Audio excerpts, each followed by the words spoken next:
awareness of their self. Like, I don't think I think that when you learn about Kemet, you can branch out and learn about other parts of Africa. But I think that Kemet singularly is the most important because, well, at least for us in the West, maybe not necessarily people who are living in the eastern parts of the world, but for us in the West, black people in the West, it is the most important because that is where we get a lot of our Western precepts from. A lot of our society is Christian based. Christianity is in turn, a lot of it is Egyptian based.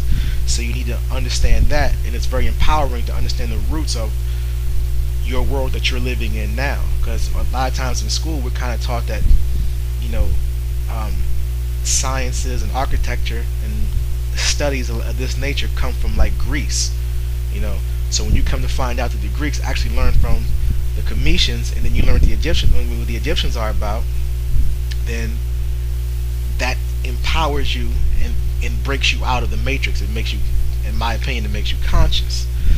More so, like you cannot find the prototype for Jesus in West Africa. Because a lot of people say, well, what about West Africa? But you can't find that in West Africa. It's not there. It's in Egypt. So even though it's important to understand these other cultures as well, I don't think that to a young black Western mind, I don't think it's as important as Egypt, because we also do not have as ancient a record in Western Africa as we do in Egypt. In Egypt, we have basically from their official, quote-unquote, official beginning, their middle, and their end. So we can look at them. We have information on Egypt before the European invader, during the European invader, and after. So we can use Egypt as a model to gauge our default state. We can't do that with other places. So yeah, I do focus on Kemet for like people who are coming to my page, because I deal with a lot of religious people. So I do have that on my page. So that's the first thing that they see, because they need to get that into their head. But personally, Kemet for me personally is not the end all be all. But I just want to say that for the record, because a lot of people get confused when they see that. They don't really know where I'm coming from. I guess the closest label to fitting me would be pan-africanist, because I do think that people of African descent should connect and work together. You know, I'm for unity, though I know the difference between unity and agreement. So it doesn't really bother me when people debate, because I know that certain ideologies are harmful and they need to be exposed, and they need to be brought to light. People need to see them, know what they are, know what's the pros and cons to them. So I don't really have a problem with it. It just seems like it's a problem when you say infighting in the conscious community, because when you say conscious community, it casts the impression that this is the best, or this is the best we have to offer, and these are the leaders of our community. And that can't be the case when you're saying that everybody is conscious.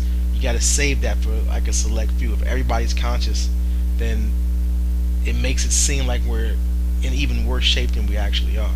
And that's why I think a lot of people get disillusioned at, because you say consciousness, when it's misapplied, it leads people to think one thing, and then when they see quote-unquote conscious people, they get another impression. So they say, well, these people are conscious and these people are idiots, or these people are hostile towards everybody. Then they just associate that with consciousness, and they just assume that every time they hear the word consciousness is something bad. I mean, I think that in general, for me personally, I don't like to be called conscious because of the associations with it. Not just this big smorgasbord of different groups that fall under that category, but just the word itself. Because a lot of times consciousness is basically just like a religion. It's like a new religion. You know, it's basically people coming from Christianity or whatever religion they were in, and taking the same modes of thinking, and then eliminating the religious figures, but keeping the same modes of thinking and performing and thinking the same way, but just for different reasons. That's the only change, just the reason.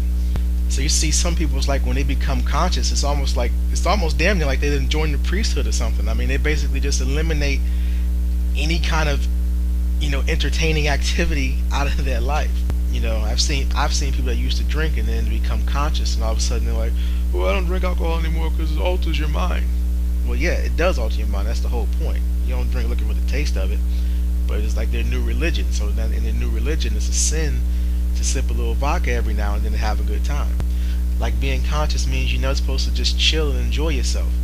It gives that image to people. Like, I know from personal experience, and it's why I cringe when people call me conscious, because I know I've been in situations where I'll be like at a party or something, or a get together or whatever, and then I'll just be talking, and then I'll draw like a crowd of people, and we'll just be having a conversation, and it'll be like mostly women or whatever, and I'll be like, okay, after the conversation is over, I might pick one of them and I'll just go holler at her, and then she'll say something like, I've personally had this happen to me, like numerous times.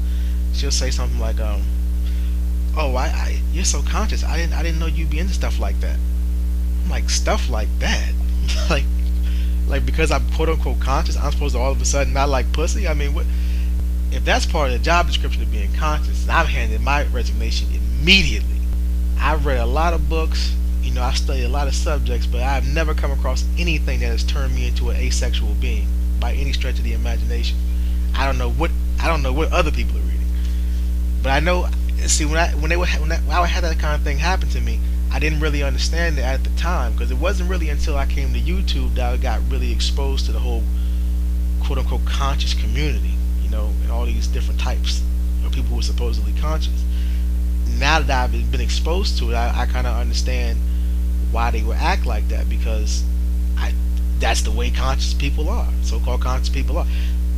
Like, I saw this video a while back from this chick on YouTube, nice looking chick too, and it was about how she was saying that she had been conscious for a few years now, and now she had become celibate, complete celibacy, no man, no, nothing battery operated, nothing. And the reason she was doing that was because something like sex is a deeply spiritual act, and she didn't want like the energy of other men on her when she finally did have sex with whatever man that she was going to bond with, or however she put it. Basically she was saving herself for marriage, like Christians do, and so she was just holding off, not having sex with anyone, any kind of sexual contact. And I kind of looked at the comments page to see how people were reacting to it, and the quote unquote conscious people on the page were like, I was like, oh, this is a beautiful video, sister. We need more people like you in the conscious community, and just all these accolades for it. And I was kind of shaking my head like, wow. So this is what's good in the conscious community, huh? Celibacy.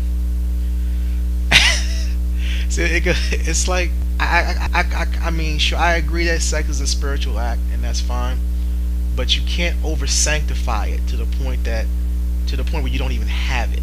So like I said, it's like a religion. It's like they think it's the same as a religion. Only thing changes is the reasoning behind it. So now it's like, if you're a Christian, you don't have sex because it's too sinful, but if you're conscious, you don't have sex because it's too holy. Either way, the end result is you're living like a nun.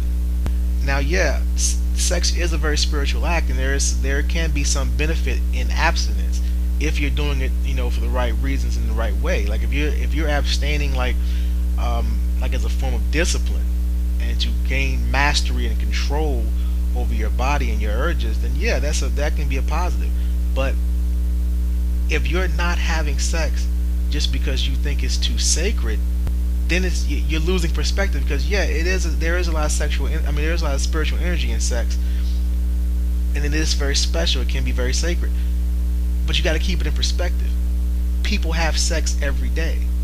You're supposed to do it. If you get to the point where you revere it to the point where you're never actually having it, you're doing yourself a disservice. All you're doing is depriving yourself of something that you're supposed to have. And she was so damn pretty too. It kind of pissed me off, because it was like, damn, that's such a waste. But that's what happened when it becomes a religion. I mean, I saw this. The one thing that really just was it for me. I saw the other day. Not the other day. It was like last month, like during the NBA playoffs. And I was like in a chat room. I think it was on Blog Talk Radio, and someone said, somebody in the room was like left their keyboard because they went to check out the score, or whatever. It was like, and someone in the room was like criticizing him, like, conscious people don't watch basketball. And I'm like, God damn, now you can't even watch basketball? This is, I mean, and people wonder why, no one wants to become conscious. Like, kids don't want, like, especially young people, why they don't want to become conscious. Well, if you're conscious and they're looking at you and becoming conscious has turned you into like a boring piece of cardboard, then why would they want to do it? You can't blame them. You can't blame them for not wanting to be conscious if that's the end result of it. If being conscious means you can't ever enjoy yourself, then they're just gonna say fuck it and go watch BET or something. I mean, it's ignorant as shit, but at least it'll keep them awake.